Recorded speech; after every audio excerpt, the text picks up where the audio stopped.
पुढची बातमी बघूया। छत्रपती शिवाजी महाराजांबद्दल आक्षेपार्ह असं वक्तव्य करणारा आणि इतिहास अभ्यासक इंद्रजित सावंत यांना धमकी देणाऱ्या प्रशांत कोरटकरला 14 दिवसांची न्यायालयीन कोठडी सुनावण्यात आली।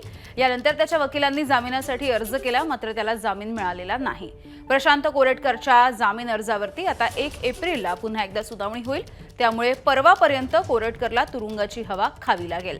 दरम्यान कोरटकरवरती कोर्टाच्या आवारात 2 वेळा हल्ला करण्याचा प्रयत्न झाला, त्यामुळे सुरक्षेबाबत पोलिसांना सूचना द्या अशी कोरटकरच्या वकिलांनी कोर्टाला विनंती केली आहे। दरम्यान सरकारी पक्षाकडून म्हणणं मांडण्यासाठी 3 तारखेपर्यंतची मुदत मागण्यात आली, मात्र आता कोरटकरला जामीन मिळणार की नाही हे 1 तारखेला स्पष्ट होणार आहे।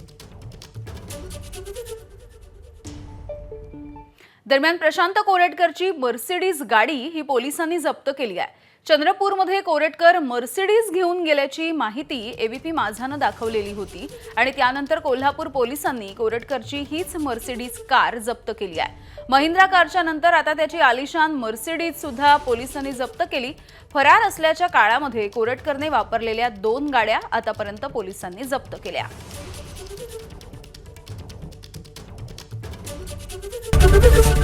एबीपी माझा, उघडा डोळे बघा नीट।